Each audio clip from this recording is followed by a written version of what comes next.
Hey guys, welcome to Cricket Fanatics Magazine, and we are back with another one-day cup talk. The Titans, VP, Dolphins, etc. Even some Division Two games that took place. I'm gonna be giving you a quick summary of everything that took place over the last weekend and the performances that stood out, the positive things, the negative things, etc. And then I'm going to bring a guest on the show tonight that hasn't been on the channel for quite some time, and I just want to have a catch-up session with him, see what has been happening with him, and also with his team that is going into this World Cup, what insights we can get from him, etc. But before we get going, before we get started, there's a couple of things I'd like you guys to please do. First and foremost, subscribe to the channel, click that notification bell for all future videos. Don't forget to also subscribe to Cricket Fanatics Magazine monthly. Every issue is 100% free, straight to your inbox every month. The link is on the screen as well as in the description. And I'm busy actually working on the next issue as we speak. I'm going to try my best to get it out before the start of this month. I don't want to have to get it out before the start of this month. And I'm hoping that you guys are going to enjoy this one. It's going to be the World Cup edition, so I'm looking forward to giving some insight from a fan perspective more than actual from the players. Um, we weren't we weren't given access to the players before this particular tournament. After the Australia series, it was tough to get them during. We got one or two, and we got a coach as well in the time frame. But we couldn't get them in this last week leading up to the tournament, of course, because they were given the week off before they traveled. So this is going to be a very fan-driven magazine about and opinions on the World Cup campaign and from South Africa's perspective. But you can go and download all the issues, and you'll have access to that one as well. If you want to support the channel as well, become a patron today. That's the link is on the screen as well as in the description. We ask you guys to please support us. That's how you keep everything going. You also have to like, comment, and share, and go to cricketfanaticsmag.com for all your regular updates. So without further ado, let's get straight into today's video. I'm looking forward to discussing this with you guys.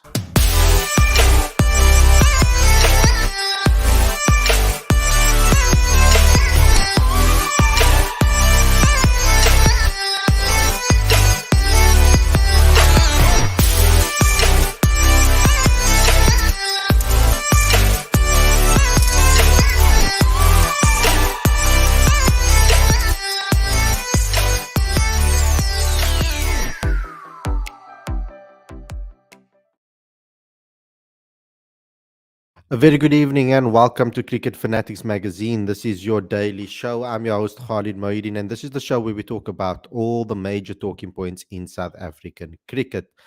Now, this is going to be a one-day cup talk. We're going to start off the show with this because I want to give you guys a quick update on everything that has been happening with the one-day cup. It is important for South African cricket fans to keep in touch with what's happening in the One Day Cup, because my assumption is, and from what hearing what Rob had to say, for example, in his presser, is that the coaches will be keeping an eye on this tournament for players that are going to be performing. We do have probably a rebuild that's going to happen after this World Cup, but if there's any injuries on tour, they're going to have to look at the guys that are in form in this tournament, probably to call players up and according to who's performed in this One Day Cup. So I'm going to start off with the match that happened on the weekend. And I'm going to so all the matches that happened on the weekend. I'm going to start first and foremost start with the Dolphins game. Jason Smith scored 100 with the Dolphins victory over Northwest at on Friday. Smith came to the crease with the Dolphins trailing at 54 for 3 to steer the ship home for the hosts. He anchored a crucial partnership in the middle order, including 74 runs with Tsepeng Ditole, and for the fifth wicket, followed by 79 runs with Andile Pehlekwayo, who's now also in the runs over there. That's good to see him also getting some batting under his belt. A thrilling encounter which saw the Dolphins needing 6 from 8 before Smith blasted a maximum to secure victory with 7 balls to spare, and the Dolphins finished the innings on 264 for 7. Earlier, the Dragons were off to a great start with after half centuries from Reina van Tonda and Vian Libber, and Serena Mutasami helped the visitors set the target at 264. After electing to bowl first, Darren de Pavlon started with the ball for the host, supported in the attack with 3 for 43. He supported skipper Ethan Bosch, 2 for 44, and Othniel Batman, 2 for 43, who returned 2 scalps each. Andile Peklukayo and John Smuts also registered their names as Dragons ended their innings on 263 for 9 in their allotted 50 overs. Now, in the Division 2, I watched this game as well. This was a brilliant performance from Andile Semalani, someone that I've been speaking about on the channel, a very talented all-rounder from the under-19s setup and now playing for the emerging side. I mean, that game looked almost dead and buried from an emerging perspective until he came in and scored 110 of 72 balls. He scored 10 boundaries and 6 maximums, so 10 fours and 6 so 10 boundaries and 6 maximums to help SA emerging to a respectable target of 288 all out against Mpumalanga Rhinos in Pretoria. The Rhinos set up the good chase to win the game by 3 wickets. In Kimberley, though, Northern Cape Heat fell short by 3 runs against Eastern Storm, whilst Limpopo Impala secured a 24-run victory against Eastern Cape in East London as well. So that was the update on Friday. And then came the shock results. There was some hectic results that took place over here, particularly, I would have to say, the Lions. Another performance and another collapse by them. After the 89 against the KZN Tuskers, they were obviously the defending champions, the Lions, and they're coming against the team that is promoted, and they only managed to score 89 runs in that match. And they followed up this on their home ground. They were bowled out for 128. But a player that has been spoken about a lot on this channel recently took his form from England into this match, and he scored 96, holding that innings together and really getting them to 128 ultimately. Everybody else in the team got single-digit scores, so they're really having a batting issue at the moment, the Lions, the defending champions. Nandre Berger, though, for VP was superb. He took 6 for 38. Bjorn Hendricks was also very effective with 3 for 40.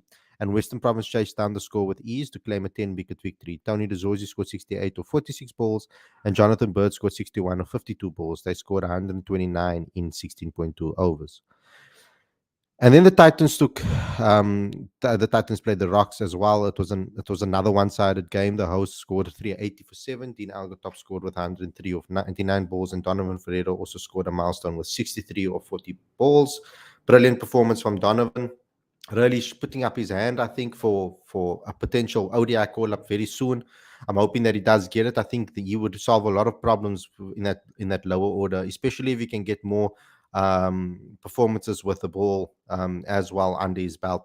The Titans bowled him out for 143 and in 33.2 overs, with Jonker top scoring with 37. So ultimately, two dominant performances, I think, on this weekend. Western Province getting 2 wins out of 2, and the Titans winning their big match as well. I mean, Deva Brevis opened the batting for the Titans, and I think it was a pretty good match, I think, from that perspective.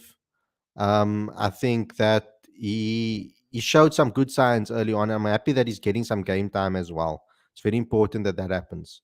So he did show some good positive signs through his innings, but unfortunately, he couldn't convert his score. He got a good start, 31 of 27. But then I think he also faltered with a short ball in this particular match. It's something that he might need to work on a little bit. I think a lot of people have said, a lot of people have analyzed it and said that perhaps that's something in his game that he can improve on. So I think the only way that can happen is obviously with domestic cricket, 4-day cricket, list day cricket, etc. Those are the type of things that he's going to need to put in the time, I think, and he'll really improve over the time. But like I said, some good performances this weekend. Good to see Vian Mulder perform well. It's good to see Ndile Semalani as well perform well as well. I really want to see this boy come through the ranks and play for a Division 1 team and really get some game time and transform himself as a player. So that is the one-day talk. I mean, I went to Newlands today for the game between Western Province and the Warriors, but it's storming in Cape Town. It's been storming since Sunday evening and Sunday afternoon, actually, in fact, really badly. The winds have been crazy. I've seen fallen trees. I've seen floods. It's been quite hectic. So the game was called off by 11 o'clock today at the ground. So We didn't get to see any our first match at Newlands, unfortunately, and we're hoping that obviously the next game at Newlands we have a game. So something to look forward to. Of course, from a Western Cape perspective, from a Western Province perspective, but ultimately, I think we are we have we. I'm hoping for a much more competitive one day cup going further on in this tournament, because so far there has been quite hectic performances, one-sided performances in this particular campaign so far. Before I bring on our guest, I'm just going to quickly have a quick read of you guys. In the live chat. So Raj says South Africa should have chosen left arm quick Randerberg as replacement for injured Andrich Nokia instead of medium pacer Lazard Williams. That could make South African bowling more lethal. I don't think he's a medium pacer. He does bowl between 135 and 140. He can clock over 140. So I wouldn't call him a medium pacer.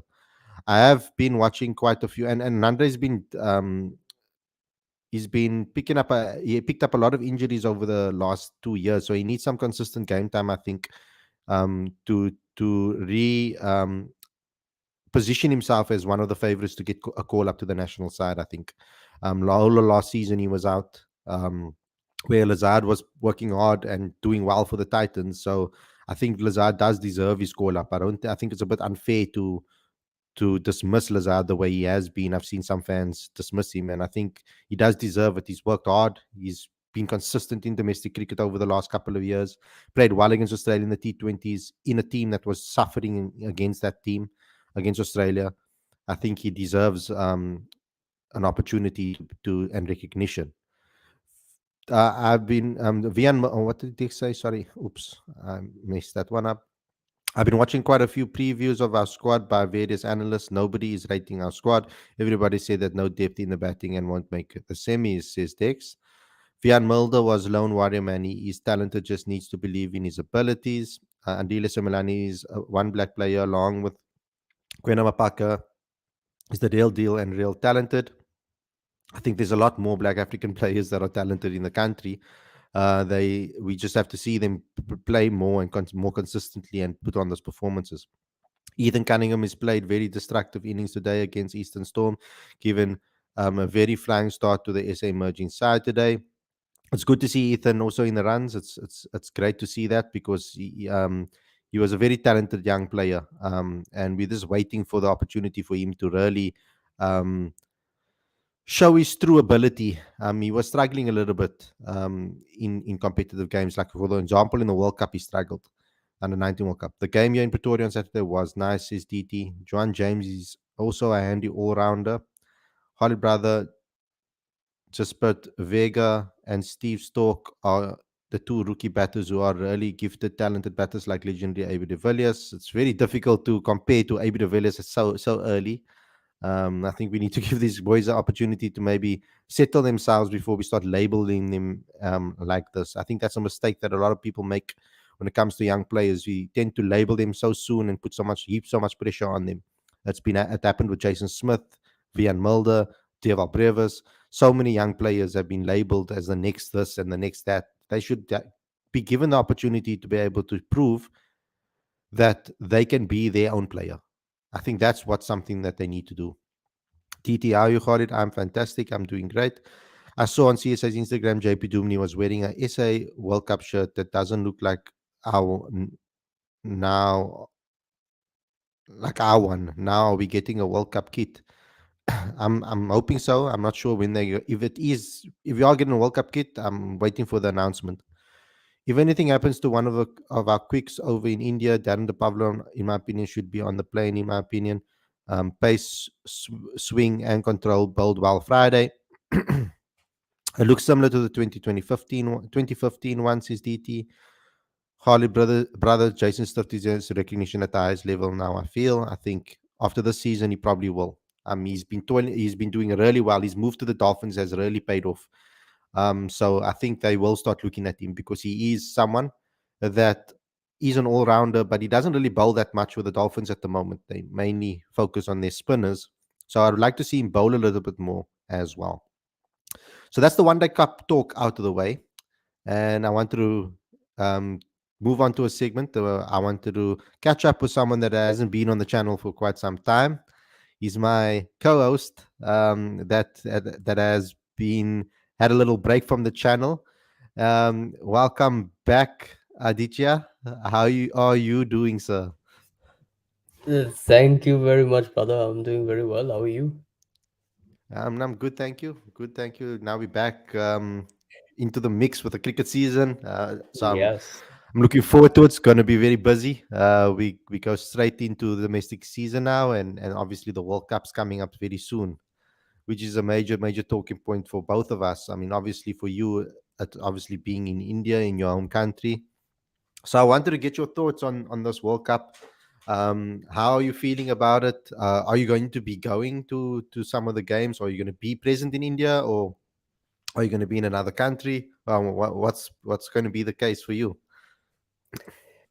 See, at the moment, I don't have plans to go back to India to watch the World Cup. I'm currently in the UK, busy with PhD work, so that's taking precedence at the moment. But of course, I'll be following along very closely.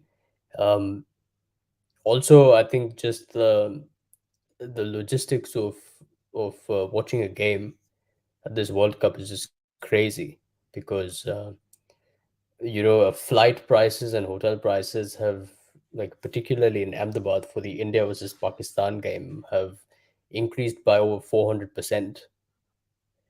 So Sure. it's like, so if you want to flying from Chennai to Ahmedabad is almost as expensive as flying from like Chennai to London. Sure. And That's crazy. same with hotels, man. It's just been totally bonkers, because ordinarily for a hotel that would charge, let's say 10,000 rupees per night, hotels are now charging over 200,000 rupees per night. And it's to the extent that people have started reserving beds in hospitals so that they can stay the night in the hospital and then watch the game the next day in the stadium.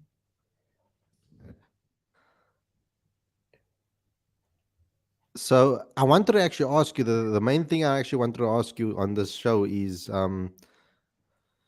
I want to get a feel for or what you predict it to be like a World Cup in India. I mean, cricket is at its highest, at its peak at the moment, especially particularly in India. I Mm. mean, all the best teams, all the best players, all going to be in one country that is crazy about cricket. So, what you predict it to be like? What are the streets going to be like? What are the I don't know, the places where people hang out, the restaurants? I don't know how people generally view cricket other than at home on the TV or in the stadium. So, can you give us some insight into what you predict is it would be like there in India for a World Cup year like this? Yeah, so the one thing that I will say is that ODI cricket generally across the world has maintained a rather low profile because not much of it has been played over a period of time. And now I think we're sort of getting back into the thick of things. And what has happened is that till the Asia Cup, till the Asia Cup, India was not really considered to be even among the favorites because we didn't have a settled ODI team, and we hadn't been playing a lot of ODI cricket. Most of our focus was on T20 after that World Cup and then Test cricket. So now that we've won the Asia Cup and we've beaten the Aussies rather comprehensively, things are looking for the Indian team. Things are looking on the up, and we seem to have most of our bases covered. But having said that, I think with ODI World Cups these days, I think the build up happens closer to a World Cup, and that is starting to take place now. Um, and I think as soon as the World Cup gets going, it's just going to be a party for a month because um, I remember back in 2011, I wasn't in the country, but like on the road right outside the stadium when India had won the World Cup, it it was just like a proper procession on both sides of the street. And I think the game got over at I think 10 o'clock at night. And people who were taking the trains were not able to get back home till like 5 in the morning. So some of the stories are just crazy. But yeah, I mean, what I can say is that over a period of time now, it's going to be a complete party. And watch out for that India versus Pakistan game. We're talking about Mm. 120,000 spectators in that stadium. Jeez. I mean, I don't only predict record numbers in stadiums, I predict the record streaming numbers as viewership numbers as well, Mhm. um, for this particular World Cup. Honestly, it's it, it it's going to be a tricky one, because I mean, like I said, ODI cricket has been, I don't want to say on the decline, but certainly it's maintained a low profile. There hasn't been a lot of it played. So people are sort of getting back in the habit of watching ODI cricket. But once we're in a high stakes tournament like the World Cup, um, at that point, I'm sure that the viewership numbers are going to be crazy. And certainly, like, there's certain games that are just going to be unbelievable. Like the final is going to have like record numbers. The India Pakistan game is going to have record numbers. I'd say the same with India, Australia, and a number of the high profile teams. Basically, India, South Africa will have very good viewership as well. Um, so yeah, I mean, I think the viewership numbers are going to be crazy. Having said that, I think a lot depends on, the thing is, a lot depends with respect to viewership numbers. A lot depends um, on the icons and how they perform. So for example, there was just this stat that I heard about. Was it yesterday, a couple of days ago, that when MS Dhoni plays the IPL, the viewership Hmm. increases by 25% on that day. Like when Chennai plays a game, and there was a game that happened at like 3 in the morning. In The final happened at like 3 in the morning, and people were still like there were hundreds of thousands of people who were still watching the IPL even at that time. So I feel like the icons of the tournament will also determine how many people consume it. But having said that, the IPL, I mean, sorry, not the IPL, the World Cup is also likely to be a pretty high scoring tournament, because in October and November there's a fair bit of dew that uh, will sort of impact conditions, and it's more than the dew that is generally witnessed in the summer months. So teams batting first are going to have to bat like ultra aggressively, because if wickets are good and there's dew on the surface, I think teams are going to be able to chase 350, 360 quite comfortably. Interesting. Okay, that's going to be interesting because we've South Africa now in the recent series against Australia has had some practice batting first, putting on big totals, etc. So they've had a lot of practice with regards to that now recently. And I know it's in South Africa, but in some of the venues that they played, it is kind of winter year. It's not Yeah. like fully summer year. So they did get some experience playing in those conditions. I'm hoping that they prepared for that because South Africa is definitely going into this World Cup as underdogs. Would you say, from your perspective, and I think we'll probably do a show on this alone, Aditya, with and get a maybe a panel on where we can discuss like who are the favorites for this tournament and look at the different squads closer to the World Cup. But are you fancying India's chances, obviously, in a home World Cup? I mean, we know that majority of the last couple of World Cups have been won by the home venue and the home team. Yeah. Yeah. So look, I think India will go in as favorites, and yeah, I mean, I think they have the team. They have the team to make the top four, and then I think once you're in the semis, then anyone can have a good day. So, that's a knockout game. But look, I think if there's anything that could sort of um, that could sort of hinder the Indians' performance in this World Cup. It's the pressure. It's it's because you're not only talking about just playing at the ground. It's, you're at an airport and you have a security official tell you you have to win the World Cup. You're at the hotel, you check in, someone tells you you have to win the World Cup. And I think that somehow adds that adds on to um,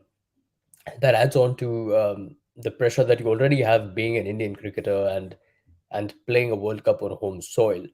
Uh, but look, I think if 2011 is anything to go by, they've shown that they can handle it, right? And Virat Kohli and Ashwin were members of that team. So hopefully they'll have a huge role to play in this tournament. But again, I know of stories from 2011 when like players were not able to eat. You know, they're like throwing up before games and things like that. So the pressure is serious. Yeah. So yeah, I'm gonna get into some comments now. I think that's some excellent insight from Aditya on this. I think it's brilliant. Aditya, we're going to do another show, and I'm hoping for that. That we can do Sure, that. sure, 100%. Yeah, and I'll have a conversation with you on WhatsApp and discuss when we can do that, and then we Sure, can decide to do like a nice in-depth show where we can really go into every team and see who are the players that are or who are the teams that are standing out, and the conditions and all of those type of things in a major, like, nice free view from the fans. So I want to thank you for coming on and giving me some of your time. I know you're a very busy man as well, so we will be in touch again, and we'll chat very soon. 100%. Thanks, brother. Okay. Thank you for Cheers. coming on, Aditya. My pleasure. Cheers. Yeah, so guys, great to see Aditya again. We're gonna get him on a show again. And like I said, we're going to probably do a more in-depth show um, with him. I'm gonna get into some more comments over here that you guys have had to say. Um, Khalid, brother, Tanwantini is talented and he can swing the ball very well. And Tanwantini is very talented and he can swing the ball. It's always been one of his biggest strengths, in my opinion, is that the ability to be able to swing the ball. Now, when it comes to pace, he doesn't have the pace that his father has. So I'm hoping that he probably can put on a little bit of weight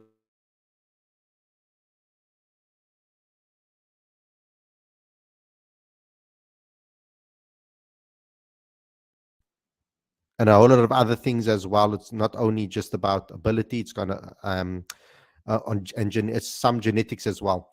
So um, we heard from the likes of Dion Ferreira.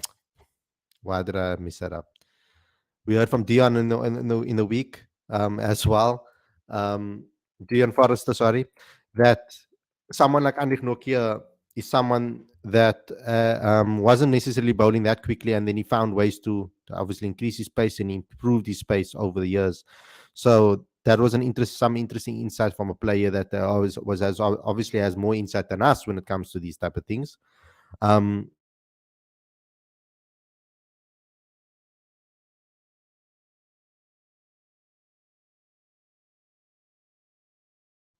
and I'm hoping that we can see more of him when it comes to that.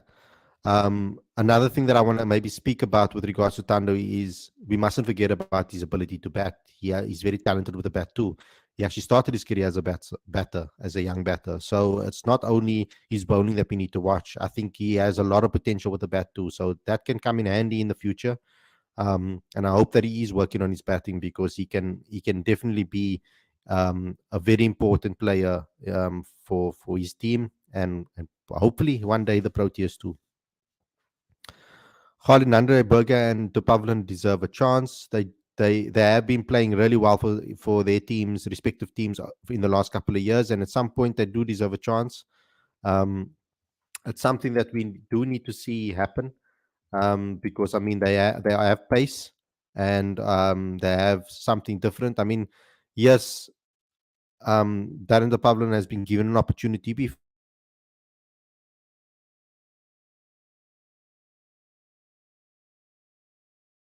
necessarily been enough um, opportunity to really show what he can do.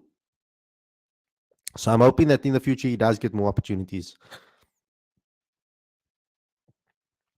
So Raj's Australia team is ICC tournament team, not the bilateral specialist team. They will come back strong in the ICC international tournaments. They always do. So Australia have an incredible mentality when it comes to ICC events and knockout tournaments and important games. New Zealand is a nightmare for Indian team when it comes to ICC events, says Suraj. And Pakistan is a nightmare for Proteas when it comes to ICC events. Very, very true. Khalid, we need to thrash that egotistical Indian team to embarrass those Indian pundits and commentators, says Khani. My Indian is also choked in many times in ICC events after MS Dhoni's departure, says Suraj. Tandantini is also better than his father, Makantini Khalid brother. Yes, well, yeah, I just mentioned that now. He's a very talented batter. I remember doing a story when he was still 15 years old and he was at Selborne College in the Eastern Cape. And at that time, I actually interviewed him, and the angle was all about his batting. He was batting in the top order. He wasn't as tall though as he is now. When he moved from Selborne to Wynberg Boys, he shot up in height um, tremendously over the holiday period, and he became much taller, of course. And Western Province, when he was at Western Province, he was predominantly used as a bowler, and I was a bit concerned about that because I know that he can bat, and that tends to happen with players. It happened to Vian Mulder. He came out of the under 19 weeks as a batter primarily, with bowling being an extra aspect to his game, and then Otis Gibson used him as a bowler first and liked his bowling action. So I want to see players batting taking with certain players batting taking priority over their bowling when it needs to be, and that we don't throw away opportunities of developing great all rounders in the country. That's something that we need. Siraj says Mapungwana is also can swing the ball. Mapungwana is a very talented player for Western Province. He's a player that I am very fond of from what I've seen. Yes, he's had some injury-stricken season last season, and I'm really hoping that this year will be his year, and that he can come through um, as a dominant player in this particular four-day competition. Because I think that we're looking for an all-rounder that can come in and bat that can bat really well and play at the back end and really knock the ball out the park. This guy can bat. I've seen a couple of games of him when I was really impressed at Newlands, where I've seen him really take the attack to the bowlers and put his team in either good position or take them home. So Mkhlali is someone I'm a big fan of. He's also quite a tall, strong guy as well. And I want to see more of him, and I want him to have a great season. I mean, this particular One Day Cup season, it's a pity that I couldn't see the Warriors play today because there's quite a few names there that I want to keep an eye on. Um, but we're hoping that we don't have as many rain affected games in this One Day Cup, and that more games will be played throughout the season. I really like Peters from Northwest, says Unain. Kanye says, enjoyed watching Don smacking the bowlers other day. Yeah, Don is really talented. Gideon Peters is also can bowl very quick, consistently 145 plus. We'll have to see the gun for that, the speed gun for that. I remember Gideon Peters from the Kaya Majora week. He was bowling pretty quickly and he was very, very good when I saw him in that particular under 19 tournament as well. So he is a name that I have on my list to keep an eye on. A very talented cricketer, and we're hoping that I want everybody to. The ideal scenarios will be for everybody to be do well, and then we have a massive pool of players to be able to pick from. Now, is that possible? Is it probable? Maybe not possible. Yes. So it's something that we need to keep an eye on. Nine says Peter's short, skiddy, and raw pace. I don't know what it is that Jason Smith looks like. Oh wait, I don't know what is that, but Jason Smith looks like international quality batter. Now, what's happened with Jason Smith over the years has been quite, I would say, perhaps tragic. In a way, he came out of schoolboy level. So at Weinberg Boys, I don't know if you guys know that at Weinberg Boys, when you score a century on the field, you get it to plant a tree for every century that you scored for Weinberg Boys. And I think Carlos had three, and Jason had six. I think Richard Levy holds the record for the most amount of trees on the ground. And so when he came out of school, everybody was hailing him the next Jacques Callis because I mean he was batting phenomenally and he was bowling well as well, and he was a little bit um, he was a very dangerous player and one of the best talents that came out of Weinberg Boys. So a lot of people thought that he's going to be the next big thing, and then he came to Western Province, and there were some issues at Western Province, of course, with certain things that happened, but he was also competing with senior Proteas players that were in his position. So that made it very difficult for him as well to break into the team. So he decided to make the move to the Dolphins. And since he's been at the Dolphins, both last season and this season, he's been putting on performances. So now's the time for Jason Smith to shine and put up his hand, because I think that he can really be a talented player for South Africa one day. Um, I've always believed in that his ability, and I've always believed that he has the capabilities of doing so. It's now just about consistency and keeping that momentum going. He's been a very important player for the Dolphins. I mean, Imran Khan spoke about him in our interview with him, and did mention that and how important of a player he is. So we're just hoping that he can show that consistency now in domestic cricket, and possibly be that future player. Jason Smith's batting reminds me of KL Rahul, similar kind of batting style, says Suraj. If Jason can bowl 4 or 5 overs, he could be a very good ODI player. He and Aiden can be fifth bowler, and that's an option, you know. So I think things are looking bright for the future of South African cricket. I think that the rebuild is going to be very entertaining and very fun to watch, and I hope that players get opportunities. We got a 2027 World Cup happening in South Africa. We're hoping that we can build a winning team for that one, so that we can win our first World Cup. If we can win our first World Cup in South Africa, that would be a phenomenal thing to see. Obviously, we all want us to win the World Cup this year, but we are going into this tournament possibly as underdogs. So let's hope that that will happen. Hardy, do we have show tomorrow before SA20 auction? Would like to know, who do you think should get gigs? The SA20 auction is on the 28th of September. The 27th of September, sorry. So not tomorrow, but on Wednesday, if I'm not mistaken. 27th of September. That's when it will be. So it won't be tomorrow. Um, but we did a show about the rookies already on the channel. I will obviously after the auction do a show, of course, to discuss the different players that have been picked up and all of those type of things. Auction is on 27th, so we can have a show tomorrow to discuss names like likely to get gigs. Yeah, that's a possibility. I will check if that's possible for us to be able to do, um, and we can go through the list of players. Um,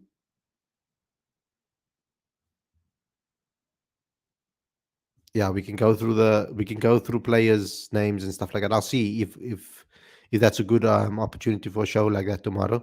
I will have a look and see if I can get enough information to be able to run a show like that. Current squad should not play more than 2 years, otherwise new players will not get proper opportunities to build new team within in time span of 2027 World Cup. I'm hoping that after this World Cup, Rob takes a different view with his team. He rebuilds this team and starts growing them to the 2027 World Cup. I've always wanted to see a team go from strength to strength to strength until they get to the World Cup. Given opportunities, long opportunities, back them, and try to get them as many matches as possible. Harley, brother, what's the Indian Standard Time for SA20 auction? When I looked, it was 7:30 p.m. In Indian Standard Time. Yes, rebuild will be exciting, says Waka George. Hoping for the likes of Bird and Cunningham to get gigs. Yeah, and Bird played really well. Um, in this match. Now I know it's in the 50 over game, but he bowled really well. He played really well, batted really well in this particular match. Um, Obviously taking Western Province over the line with 10 wicket win. So against the Lions, it was quite a dominant performance, and yeah, good start for them. So yeah, I think this was a great show. We covered a lot of things, different angles. I wanted to set up this week with a show that brings Aditya back into the fold again. He will be making more cameo appearances in the future. In the near future, he's been really busy with studies and moving and all of those type of things, guys. So that's why he hasn't really been on the channel. So I just wanted to get an opportunity to show his face again. And get you guys familiar with him because it's going to be a World Cup year. We're going to see a lot of him, and I'm sure we're going to see a lot of the panel coming on the shows and talking about different things with regards to this. So I'm really excited about that. Onain says in the 4 year cycle, we usually have 18 ODIs, so it won't be much time. 18 ODIs in the ICC World Qualification cycle. Want to see rookie players like Jonathan Bird, Jispert, Vega, Steve Stork, Matthew Bowes, and Dila Similani, George Van Heerden in SA20 teams. Yes, we miss Aditya on the channel, says Wakas George. I'm glad that you guys did. But anyhow, guys, thanks a lot for tuning in. I hope you guys enjoyed this episode. Don't forget to smash the like button, comment, share, subscribe, and click that notification bell for all future videos. Subscribe to Cricket Fanatics Magazine monthly. Every issue is 100% free, straight to inbox every month. Link is on the screen as well as in the description. You can also support us by becoming a patron today. Smash the like button, comment, and share. Go to cricketfanaticsmag.com for all your regular updates. Let me get some final comments in before I say bye to you guys. Suraj says also wanted to see Jason Smith play Swanepoel, Dean Forrester, Michlali, Mopongwana, and he said 20 teams. See you tomorrow, Khalid. Hopefully, you will see me tomorrow. We'll definitely have a daily show tomorrow. But I'm not just 100% sure yet what topic we're going to speak about. I'm going to have to do an assessment of all the content that is available and what would be the best opportunity to do a show. What would be the best topic to do a show. Thank you, everybody. I hope you guys enjoyed this episode, and I'll see you guys tomorrow for another daily show. Stay safe. Enjoy the rest of your evening. Peace out.